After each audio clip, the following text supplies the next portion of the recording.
प्रिय विद्यार्थियों, TSS online कक्षा में आपका स्वागत है।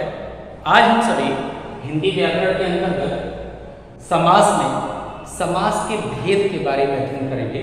पिछले वीडियो में मैंने आपको बताया था समास का अर्थ क्या है, समास की परिभाषा क्या है और उसमें उत्तर पद, पूर्व पद, सामासिक पद, समास विग्रह, इस सब के बारे में मैंने आपको बताया था। आज हम पढ़ेंगे कि समास के भेद, समास के कितने प्रकार हैं, कितने भेद हैं। आज पढ़ेंगे समास के भेद। समास के 6 भेद होते हैं। समास के 6 भेद होते हैं। अब कौन कौन से 6 के नाम लिख लीजिए। पहला, अव्ययी भाव समास। अव्ययी भाव समास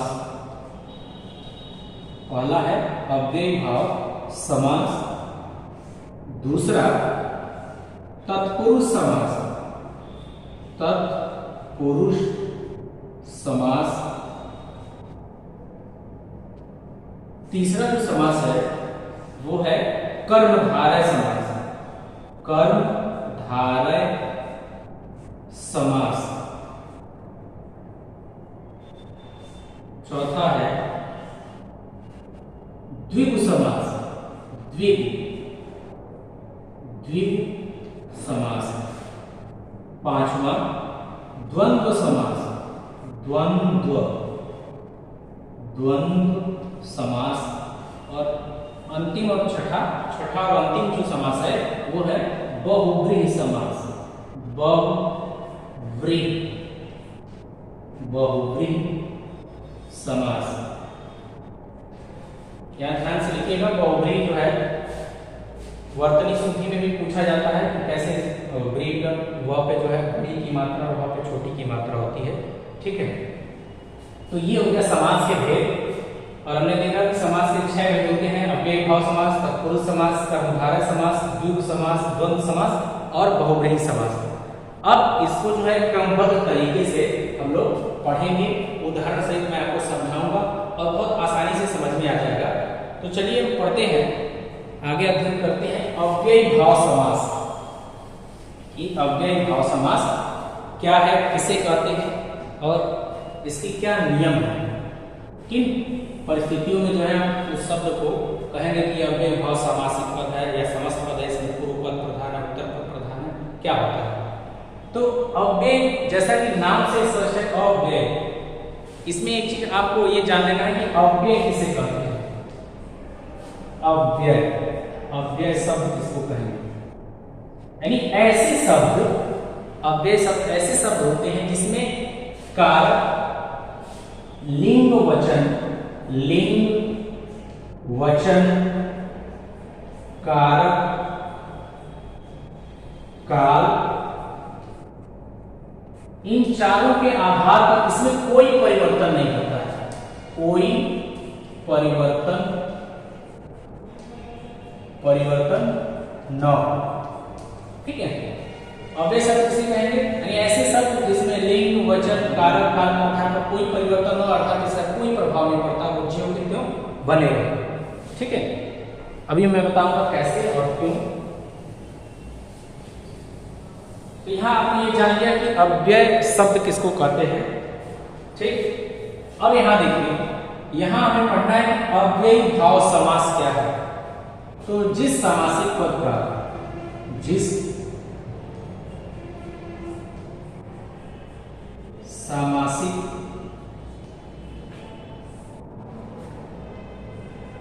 पद में प्रथम या इसको आप कहते हैं पूर्व पद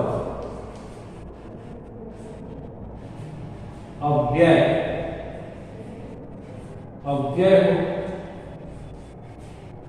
और वह प्रधान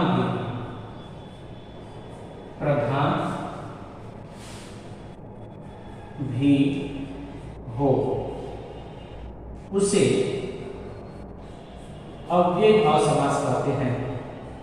अव्ययी भाव समास कहते हैं। ठीक है, देखिए जिस समासिक पद में प्रथम पद या पूर्व पद, ठीक है, अव्यय हो, दो परिस्थितियां अव्यय हो और वो प्रधान भी हो, ठीक है, उसे हम क्या कहेंगे? अव्ययी भाव समास कहेंगे। अव्ययी भाव समास कहेंगे। आप ये कह सकते हैं कि जिस समासिक पद का जो प्रथम पद होता है, जिस समास में पहला पद प्रधान होता है और उसके साथ ही साथ वो अव्यय भी हो, उसे हम क्या कहेंगे? अव्ययी भाव समास कहेंगे। ठीक है, अब जब इसमें एक स्थिति और बनती है कि जब ये पूर्व पद और उत्तर पद दोनों मिलते हैं, ठीक है, पूर्व पद जो है वो क्या होता है? अव्यय होता है और वो प्रधान होता है। जब उत्तर पद से वो मिलता है तो जो समस्त पद बनता है, ठीक है, तो वो भी अव्यय का ही भाव प्रकट करता है। अव्यय शब्द जैसा ही वो भी व्यवहार प्रकट करता है, प्रस्तुत करता है। जैसे मैंने यहाँ पर एक उदाहरण प्रस्तुत किया, उदाहरण से आपको समझ में आ जाएगा। देखिए, जैसे कि मैंने दो शब्द लिया, यथा प्लस शक्ति, ठीक, यथा प्लस शक्ति, ये क्या हो जाएगा? जब इसका समास हम करेंगे, नहीं समासिक पद क्या बनेगा? यथा शक्ति, यथा शक्ति, यथा शक्ति बनेगा। ठीक है, अब इसमें यथा जो क्या है? ये प्रथम पद है। ये क्या है? प्रथम, या आप इसको कहते हैं पूर्व पद, पूर्व पद कहते हैं। ठीक, और ये क्या है? दूसरा या द्वितीय आप कह सकते हैं, दूसरा या उत्तर पद, उत्तर पद। ठीक, अब यहां देखिए, ये जो पहला है ये प्रथम, आप इसको कहते हैं कि ये प्रथम पद है या पूर्व का पद है। ये जो दूसरा है ये क्या है? ये जो है उत्तर का पद है या दूसरा पद है या बाद का पद है या बाद का जो शब्द है। तो इसमें हम इस परिभाषा में मैंने क्या लिखा? जिस समासिक पद में प्रथम या पूर्व पद अव्यय है, अव्यय यथाशक्ति, यानी अब इसमें कारक, ठीक है, लिंग, कारक, काल और वचन के आधार पर कोई तो परिवर्तन नहीं होगा। ठीक है, और जब ये दूसरे से मिलेगा, दूसरे शब्द से, और उसके बाद जब ये सामासिक पद बनाएगा, ठीक, या समस्त पद जो बनाएगा, समस्त पद जब ये बना तो ये समस्त पद भी जो है अव्यय का भाव प्रकट करेगा। जैसे यथाशक्ति है, अब जैसे कहें कि राम ने यथाशक्ति कार्य किया है, और राम और श्याम दोनों ने यथाशक्ति कार्य किया, वे सभी यथाशक्ति कार्य किए। ठीक है, यानी जितनी शक्ति हो सके उतना। तो आप देख रहे हैं यहां हम कहें कि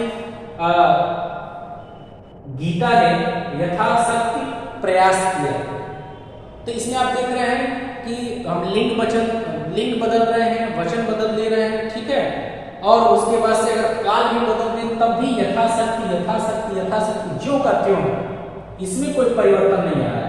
तो इसलिए जो ये शब्द होगा ये अव्यय शब्द होगा। ठीक है, और अव्यय भाव समास का नियम क्या है कि प्रथम पद अव्यय है, यानी ये क्या होना चाहिए? अव्यय होना चाहिए। ठीक है, और साथ ही साथ ये प्रधान भी होना चाहिए। और ये इसमें क्या होता है? ये गौण होता है। जो द्वितीय पद है ये गौण होता है, यानी ये प्रधान नहीं होता है, इसके बाद इसका नंबर आता है। ठीक, तो ये हो गया आपका अव्यय भाव समास। अब इसके जो कुछ उदाहरण है, जैसे यथा सामर्थ, यथा सामर्थ, प्रतिदिन, प्रतिदिन, प्रतिवर्ष, प्रतिवर्ष, भर पेट, ठीक, भर पेट, बे खटके, यानी बिना किसी खटाई के, बिना किसी रोक टोक के। ठीक है, यथा सामर्थ, यथाशक्ति भी लिख सकते हैं आप यहाँ, यथा शक्ति, यथा संभव, यथा संभव, रातों रात, रातों रात। ठीक है, तो ये जो शब्द हो गए जो आपको मिल रहा है यहाँ प्रथम शब्द इसमें, जैसे अगर मान लीजिए इसको अलग अलग करें तो यथा सामव, प्रतिदिन, प्रति वर्ष, भर पेड़, बे खटके, यथा सत्य, यथा संभव। तो जो ये पहले मिल रहा है यथा, प्रति, प्रति, भर पेड़, बे, यथा, यथा, रातों रात, तो जो ये शब्द है ये प्रथम शब्द अव्यय है। ठीक है, और इसी की ही प्रधानता होती है, इसलिए जो है इसको हम कहते हैं अव्ययी भाव समास। ठीक है, तो इस तरह से ढेर सारे उदाहरण हैं, आप उनको भी अभ्यास करिएगा। अगर कोई समस्या होगी तो आप पूछिएगा।